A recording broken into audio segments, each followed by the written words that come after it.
Hello everyone, आप सभी का स्वागत है कैल्विन कॉमर्स में। आज हम फाइनेंशियल स्टेटमेंट ऑफ कंपनी के नेक्स्ट टॉपिक को शुरू करेंगे, जो कि है case study based MCQ. Simple MCQs complete हो चुके हैं, असर्शन रीजन बेस्ड भी हो चुके हैं। अगर आपने वो वीडियो नहीं देखी है तो पहले वो वीडियो जरूर देखिए। तो चलिए फिलहाल आज हम अपना टॉपिक शुरू कर रहे हैं, case study based MCQ. Question number 1। तो आपके सामने फर्स्ट केस स्टडी आ चुकी है। XYZ limited is a financial company. Question की शुरुआत में ही सबसे इंपॉर्टेंट इंफॉर्मेशन आपको मिल चुकी है। कंपनी किस तरह की कंपनी है, कंपनी का काम क्या है। बच्चों, दो तरह की कंपनी हो सकती है, या तो फाइनेंशियल या नॉन फाइनेंशियल। क्या मतलब होता है फाइनेंशियल कंपनी का? वो कंपनी जिसका काम फाइनेंस मतलब पैसे का है। ये कंपनी किसी को लोन देती है या किसी से पैसा लेती है, मतलब पैसा लेना पैसा देना, ये इस कंपनी का काम है। ऐसी कंपनी को फाइनेंशियल कंपनी कहते हैं। तो इससे हमें क्या फायदा होगा, पर इस वर्ड से हमें क्या इंफॉर्मेशन मिल रही है, समझिए इसे। हर किसी का अपना अपना काम होता है भाई।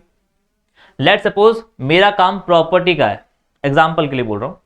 मेरा काम अगर प्रॉपर्टी का है, लोगों को किराए पर जमीन देता हूं, किराए पर फ्लैट देता हूं और उनसे रेंट लेता हूं, तो रेंट रिसीव करना ये मेरा हो जाएगा revenue from operation.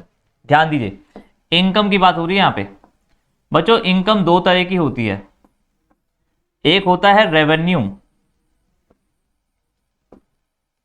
Revenue from operation, और एक होता है अदर इनकम। तो मैं अपनी कौन सी इनकम को रेवेन्यू फ्रॉम ऑपरेशन कहूंगा और कौन सी इनकम को अदर इनकम कहूंगा, ये डिपेंड करता है कि मेरा काम क्या है। मेरा काम अगर प्रॉपर्टी का है, प्रॉपर्टी किराए पर देना और लोगों से रेंट लेना, यही मेरा मेन पेशा है, मेरा काम है, तो रेंट रिसीव करना मेरा रेवेन्यू फ्रॉम ऑपरेशन होगा। इसके अलावा कोई और इनकम इधर उधर से अगर आ गई तो फिर मैं उसे अदर इनकम बोलूंगा। मेरा काम प्रॉपर्टी का है, अचानक किसी ने बोला कि भैया मुझे पैसे की जरूरत है, मैंने उसे पैसा दे दिया उधार और उससे मैंने इंटरेस्ट ले लिया, ये मेरा काम नहीं है। बस एक दो ट्रांजैक्शन ऐसी होती है जिसमें हमें कुछ एक्स्ट्रा इनकम मिल जाती है। तो किसी से इंटरेस्ट लेना, किसी को लोन पर पैसा देना, ये मेरा काम नहीं है, लेकिन फिर भी मैंने किया और इससे मुझे जो इंटरेस्ट मिला, इस इंटरेस्ट को मैं क्या बोलूंगा? Other income.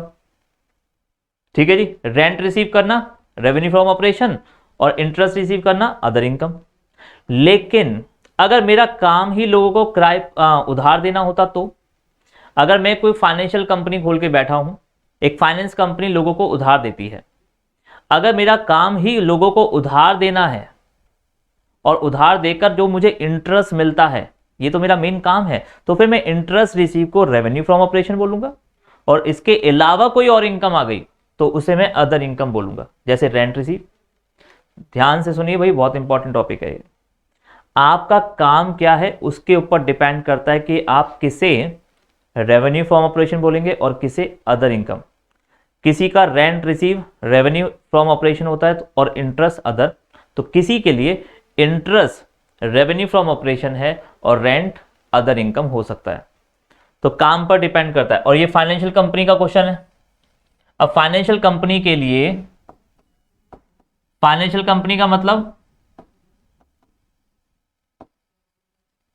एक ऐसी कंपनी जिसका काम क्या है? लोगों को पैसा उधार देना। तो बच्चों, इसके लिए रेवेन्यू फ्रॉम ऑपरेशन क्या होगा और अदर इनकम क्या होगा वो समझना है। तो आगे हम क्वेश्चन पढ़ते हैं। क्वेश्चन में क्या लिखा है? For the year 2021 interest on loan given, loan दिए हैं, लोन गिवन। तो कंपनी ने किसी को लोन दिया और उससे इंटरेस्ट कंपनी ने क्या करा होगा? रिसीव करा होगा। कितना? Amount 4 lakh rupees. तो ये बच्चों कंपनी की क्या है? रेवेन्यू फ्रॉम ऑपरेशन है। Interest on loan given, company ने किसी को लोन दिया और कंपनी ने उससे 4 लाख रुपए का इंटरेस्ट रिसीव करा, तो ये कंपनी की किस तरह की इनकम है? Revenue from operation. Fees receive for arranging of loan amounting to ₹1 lakh. Loan के बेस पर कमीशन भी मिलता है कंपनी को, कमीशन या fees receive, fees receive for arranging of loan, ये भी कंपनी की क्या है, रेवेन्यू फ्रॉम ऑपरेशन है, कंपनी के कामों का एक हिस्सा है। फर्दर बिल्डिंग वाज सोल्ड, क्या बिल्डिंग बेचना एक फाइनेंशियल कंपनी का काम होता है क्या? एक ऐसी कंपनी जिसका काम फाइनेंस का है, पैसा लोन पर देना और उस पैसे से कमीशन रिसीव करना या इंटरेस्ट रिसीव करना, ये तो फाइनेंशियल कंपनी की इनकम समझ आती है। लेकिन क्या फाइनेंशियल कंपनी का काम बिल्डिंग बेचना, बिल्डिंग खरीदना होता है? नहीं। लेकिन फिर भी कंपनी ने क्या करा, बिल्डिंग को बेचा। Building was sold during the year on which XYZ limited earn a profit of ₹70,000। Company को 70,000 रुपए का प्रॉफिट हो गया, तो कंपनी इस इनकम को क्या बोलेगी, अदर इनकम में। प्रॉफिट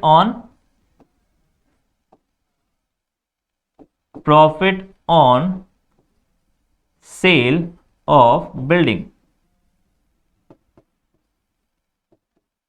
तो आई होप आपको क्लियर हो गया हो कि अदर इनकम का क्या मतलब है और रेवेन्यू फ्रॉम ऑपरेशन का क्या मतलब है।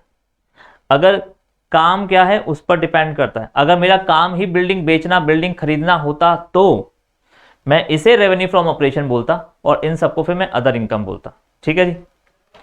आगे क्या लिखता है, moreover it earn a profit और ₹75,000 on the sale of investment during the year. Investment, अब ये क्या है बच्चों, ये भी आपका रेवेन्यू फ्रॉम ऑपरेशन का पार्ट है। फाइनेंस कंपनी पैसा कहीं लगाती है, किसी को पैसा लोन पर देती है, पैसा ही पैसा है ना, क्या करें, कहीं ना कहीं तो लगाएगी कंपनी। फाइनेंस कंपनी अपने पैसों में खेलती है, किसी को पैसा लोन पर देती है, किसी से पैसा लेती है, किसी को देती है, एक्सेस मनी हो जाती है तो कहीं पैसा इन्वेस्ट करती है, वहां से डिविडेंड कमाती है, कहीं से इंटरेस्ट कमाती है, यही उसका काम है। एक फाइनेंस कंपनी का यही तो काम है। तो एक चीज और कमाई उसने 75,000, किस चीज से कमाया 75,000, it earn a profit 75,000 on the sale of investment. 75,000 रुपए कमाए सेल ऑफ इन्वेस्टमेंट से।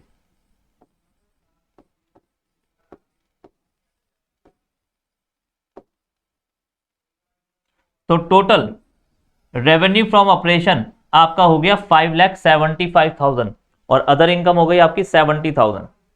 चलिए अब आते हैं क्वेश्चन नंबर 1 पे। Fees received for arranging of loan will be shown as, आप किस तरीके उसमें दिखाएंगे। Fees receive for arranging of loan आपकी क्या है, रेवेन्यू फ्रॉम ऑपरेशन है। Answer is A. Question number 2, profit on sale of building will be shown as, आपने बिल्डिंग बेची और बिल्डिंग बेचकर आपने प्रॉफिट कमाया, किस तरह की इनकम है, अदर इनकम।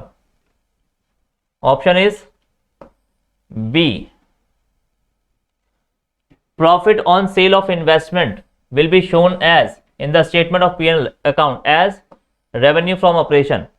सारी चीजें हम डिस्कस कर चुके हैं, ठीक है, इसलिए मैं कह रहा हूं बहुत इंपॉर्टेंट है और आने के पूरे पूरे चांस है। Answer is B 4। Total value of revenue from operation, भाई रेवेन्यू फ्रॉम ऑपरेशन टोटल निकाला तो कितना आएगा, वापस चलिए एक बार। टोटल रेवेन्यू फ्रॉम ऑपरेशन कितना आ रहा है, 4, 5 और 5,75,000, तो 5,75,000 रुपए आपका रेवेन्यू फ्रॉम ऑपरेशन है भाई। अमाउंट कितना होगा, हमारा अमाउंट होगा option D.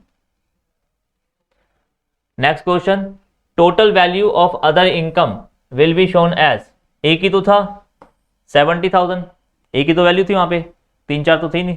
Answer is C. तो ये वाला हो गया जी हमारा केस 1 कंप्लीट। इसके ऊपर मैं थोड़ा सा 2 मिनट आपके फिर से लूंगा, एक बार रिपीट कर लेते हैं, ठीक है जी। अगर मेरा काम मान लीजिए फर्नीचर बेचने का है, मेरा एक कारपेंटर की शॉप है, तो मैं फर्नीचर बनाता हूं, फर्नीचर बेचता हूं, बनाता हूं, बेचता हूं, खरीदता हूं, बेचता हूं, तो इससे जो भी मैं कमाऊंगा वो हो जाएगा रेवेन्यू फ्रॉम ऑपरेशन।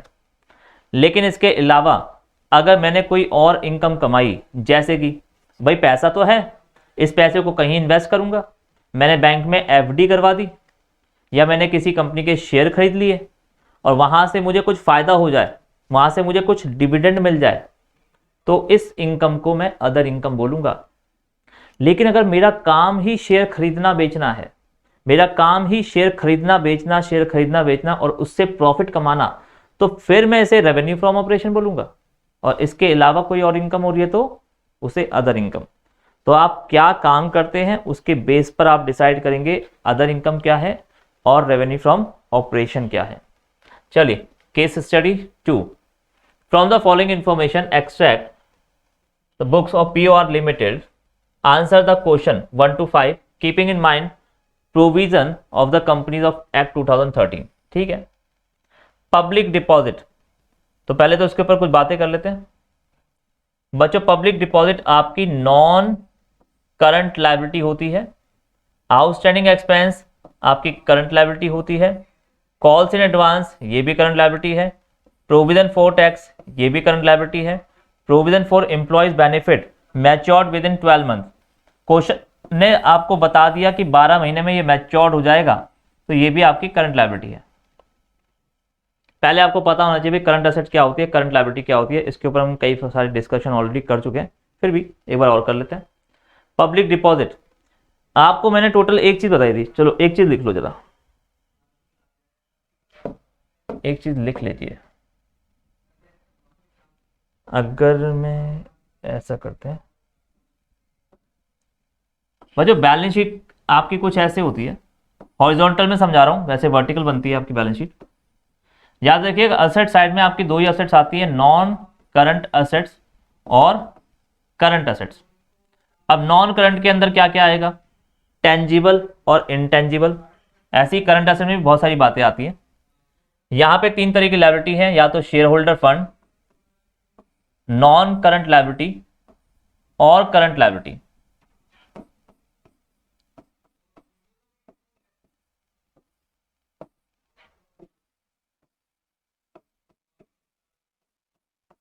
अगर मैं आपसे पूछूं कि भाई मशीन कहां पर आती है, मशीन किस तरह की असेट्स है, आपका आंसर क्या होगा, सर वो नॉन करंट असेट्स है। इन्वेंट्री किस तरह की असेट्स है, सर वो करंट असेट्स है ना। डेटर, डेटर किस तरह की असेट्स है, डेटर हमारी करंट असेट्स है। लेकिन डेटर में भी आपके कुछ पॉइंट्स होंगे, जैसे कि यहां पे होता है बच्चों एक ट्रेड रिसीवेबल,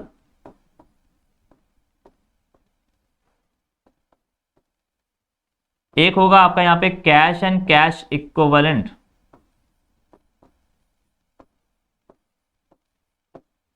एक होगा आपका इन्वेंट्री। तो इसकी ऐसी अपनी पूरी लिस्ट होगी। एक होगा आपका अदर करंट असेट्स,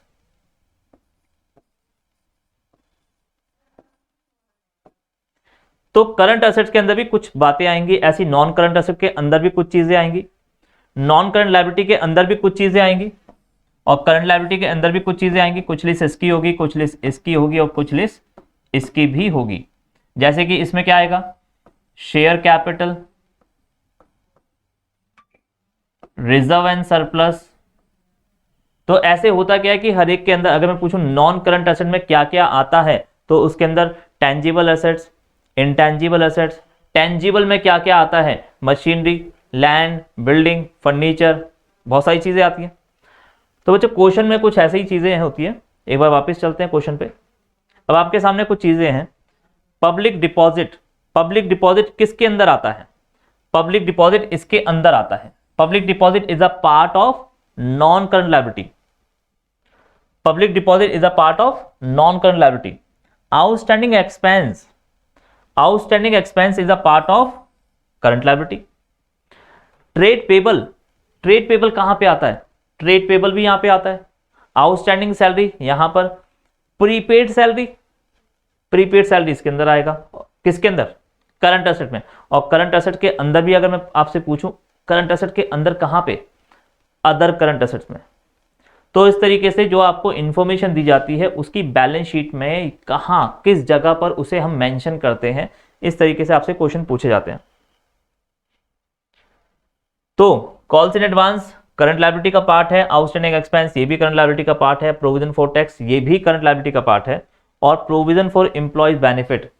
बच्चों क्वेश्चन अगर कुछ ना मेंशन करता तब तो मैं इसे नॉन करंट लायबिलिटी का पार्ट बोलता, लेकिन क्वेश्चन ने बोला है मैच्योर्ड विद इन 12 मंथ, मतलब 12 महीने के अंदर अंदर पैसा देना पड़ सकता है। और अगर मुझे 12 महीने के अंदर अंदर पैसा देना है तो ऐसी लायबिलिटी को जो मुझे विद इन 12 मंथ पे करनी है, ऐसी लायबिलिटी को मैं करंट लायबिलिटी बोलता हूं।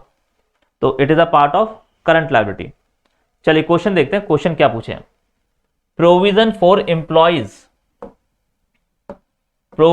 Employees benefit will be shown under the dash of the current liability, head of the balance sheet. भाई करंट लायबिलिटी के अंदर भी तो कुछ चीजें होंगी, जैसे कि इसके अंदर आता है आपका ट्रेड पेबल,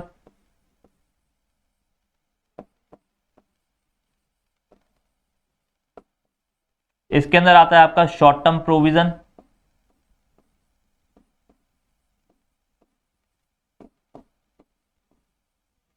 इसके अंदर आता है आपका अदर करंट लायबिलिटी। तो इस तरीके से करंट लायबिलिटी के अंदर भी बहुत सारी चीजें आती हैं। अब क्वेश्चन आपसे पूछ रहा है कि भाई जो प्रोविजन फॉर एम्प्लॉय बेनिफिट है वो मैं करंट लायबिलिटी के अंदर कहां दिखाऊंगा। मैं अपनी करंट लायबिलिटी के अंदर कहां दिखाऊं एम्प्लॉयज बेनिफिट? क्या मैं उसे ट्रेड पेबल के अंदर दिखाऊं, या मैं उसे शॉर्ट टर्म प्रोविजन भी दिखाऊं, या मैं उसे अदर करंट लायबिलिटी भी दिखाऊं? कहां दिखाऊं? क्या क्या ऑप्शन है? शॉर्ट टर्म बोरोइंग्स, चलो ए को लिख देते हैं यहां पे, शॉर्ट टर्म बोरोइंग,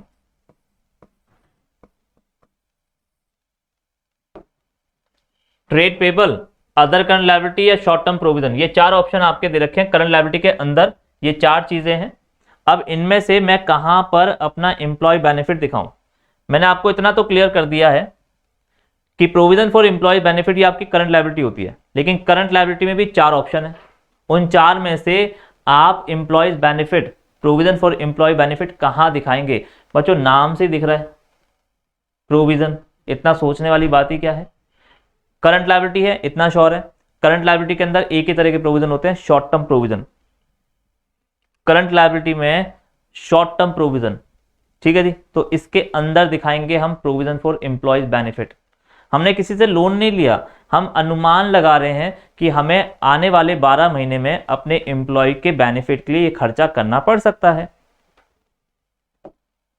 तो कहां जाएगा भाई आंसर हमारा? शॉर्ट टर्म प्रोविजन, ठीक है जी। बहुत ही सिंपल था, बस मैंने थोड़ा सा ज्यादा डिटेल में पढ़ा दी, कोशिश करी आपको समझाने की। Provision for employee benefit will be shown under the current liability under short term provision. Answer is D. Next देखते हैं पब्लिक डिपॉजिट। अब ये पब्लिक डिपॉजिट कहां जाएगा? देखिए पब्लिक डिपॉजिट होता है नॉन करंट लायबिलिटी का पार्ट, ठीक है। ये एक ऐसी लायबिलिटी है जो काफी लंबे समय तक चलेगी। आपने पब्लिक से पैसा लिया काफी लंबे समय के लिए, ऐसा नहीं कि 12 महीने के अंदर वापस कर दोगे, थोड़ा टाइम लेकर थोड़े लंबे समय के लिए पैसा लिया जाता है। ये पब्लिक डिपॉजिट हमेशा क्या होती है? Non current liability. Public deposit will be shown under the dash of equity and liability side balance sheet. सही बात है।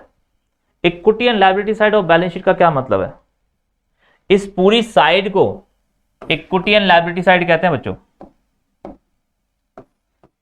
इस पूरी साइड को इक्विटी एंड लायबिलिटी साइड कहते हैं।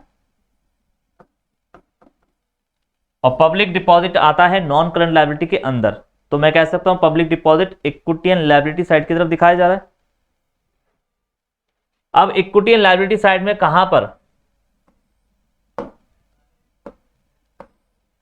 नॉन करंट लायबिलिटी के अंदर दिखाया जाता है। Option is B. Outstanding expense, खर्चा हो गया लेकिन मैंने अभी तक दिया नहीं, मतलब मुझे देना है। खर्चा हो गया लेकिन मैंने अभी तक दिया नहीं, will be shown under the sub head of current liability. तो क्वेश्चन है इतना तो बता दिया कि भाई आउटस्टैंडिंग एक्सपेंस करंट लायबिलिटी होता है। आउटस्टैंडिंग एक्सपेंस करंट लायबिलिटी होता है, लेकिन करंट लायबिलिटी में आउटस्टैंडिंग एक्सपेंस को कहां दिखाओगे? क्या ये बोरोइंग्स है? क्या मैंने किसी से उधार लिया? नहीं। क्या ये ट्रेड पेबल है? क्या मैंने किसी से सामान खरीदा? नहीं। आउटस्टैंडिंग एक्सपेंस मतलब एम्प्लॉय की सैलरी हो सकती है, जो मुझे अभी देनी बाकी है। क्या ये प्रोविजन है? क्या यहाँ पे कोई अनुमान लगाए जा रहे हैं? नहीं, ये तो बच्चों अनुमान नहीं है, ये तो रियलिटी है, देना ही है। इसमें अनुमान लगाना क्या है? आपने एम्प्लॉय से काम करवाया तो सैलरी तो देनी पड़ेगी। तो आउटस्टैंडिंग एक्सपेंस आपके जाते हैं अदर करंट लायबिलिटी में। आपके पास पूरी एक लिस्ट होगी, आप अपनी एक लिस्ट तैयार कीजिए। करंट लायबिलिटी में क्या क्या आता है, नॉन करंट लायबिलिटी में क्या क्या आता है, शेयर होल्डर फंड के अंदर क्या क्या आता है, एक लिस्ट बना लो। ठीक है जी, बुक में लिस्ट बनी हुई है आपके, तो एक लिस्ट बना लीजिए। और जब आपके सामने क्वेश्चन आए कि भैया ये आउटस्टैंडिंग एक्सपेंस कहाँ दिखाना है, तो उस लिस्ट को अपने सामने रखो। जब तक याद ना हो तब तक अपने सामने रखो, एग्जाम में नहीं कह रहा, जब तक याद ना हो तब तक वो लिस्ट अपने सामने रखिए और कोशिश कीजिए वो लिस्ट याद कीजिए उसे। एक बार आपको लिस्ट याद होगी तो बहुत आसान क्वेश्चन है ये। आउटस्टैंडिंग एक्सपेंस बच्चों पार्ट होता है आपका अदर करंट लायबिलिटी का। ये कोई बोरिंग नहीं है, ये कोई ट्रेड पेबल नहीं है, ये कोई शॉर्ट टर्म प्रोविजन नहीं है, ना ये कोई प्रोविजन है, ना ये कोई उधार लिया हुआ पैसा है, ना कोई ये ट्रेडिंग की वजह से होने वाली एक्टिविटी है। ये जाता है अदर करंट लायबिलिटी का part. Option is C. Question number 4, total value of other current liability that will be shown under the head of current liability on the equity and liability side. तो question पे जाना पड़ेगा बच्चों, इसने other current liability की total value पूछी है, तो हमें जाना पड़ेगा क्वेश्चन पर other current liability. Provision for tax, ये तो प्रोविजन में चले गए। कॉल्स इन एडवांस बच्चों ये भी होता है अदर करंट लायबिलिटी का पार्ट। आउटस्टैंडिंग एक्सपेंस ये भी होता है अदर करंट लायबिलिटी का पार्ट। ये तो नॉन करंट लायबिलिटी हो गई। प्रोविजन फॉर टैक्स प्रोविजन के लिए अलग से हेड होता है। ये दोनों आपके अदर करंट लायबिलिटी के पार्ट हैं। तो टोटल अदर करंट लायबिलिटी हो जाएगा आपका 35,000। क्वेश्चन नंबर 4 में देखिए 35,000, आंसर इज डी। ठीक है जी, नेक्स्ट क्वेश्चन देखते हैं। Question number 5, total value of short term provision will be shown. अब शॉर्ट टर्म प्रोविजन देखने हैं तो एक बार फिर से क्वेश्चन पे जाना पड़ेगा। तो क्वेश्चन पे चलते हैं, क्वेश्चन नंबर वापस आते हैं। हाँ जी, प्रोविजन बच्चों ये भी हमारे शॉर्ट टर्म प्रोविजन है। करंट लायबिलिटी देखिए, करंट लायबिलिटी में ये क्या है, ये भी प्रोविजन है और ये भी प्रोविजन है, दोनों ही करंट लायबिलिटी का पार्ट है और दोनों ही प्रोविजन है। तो टोटल प्रोविजन कितना है? टोटल प्रोविजन है आपका 1,70,000। टोटल प्रोविजन आपका 1,70,000। चलिए एक बार क्वेश्चन पे चलते हैं। 1,70,000 आपका ऑप्शन इज ए। अरे कहां से आ गया?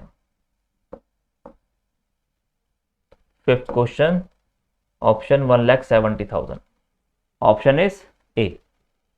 तो इस चैप्टर को अगर आप करना चाहते हैं बहुत अच्छे से तो क्या तरीका होगा? दोबारा सुन लीजिए, अपनी बुक खोलिए, लिस्ट तैयार कर लो। करंट एसेट के अंदर क्या क्या आता है, करंट लायबिलिटी के अंदर क्या क्या आता है। आपके पास पूरा एक फॉर्मेट बना होगा बैलेंस शीट का, उस बैलेंस शीट के पूरे फॉर्मेट को याद करना पड़ेगा। एक बार आपने बैलेंस शीट के फॉर्मेट को याद कर लिया तो ये तो बच्चों वाले क्वेश्चन है फिर आपके लिए। कौन सी चीज किसके अंदर आती है, किस चीज को मैं बैलेंस शीट में कहां दिखाता हूं, बस इतना बताना है। ठीक है जी, तो चलिए वीडियो को लाइक एंड सब्सक्राइब जरूर कीजिएगा प्लीज। बाकी ये चैप्टर हमारा यहीं पे कंप्लीट होता है। मिलते हैं नेक्स्ट चैप्टर में। Thank you, bye bye.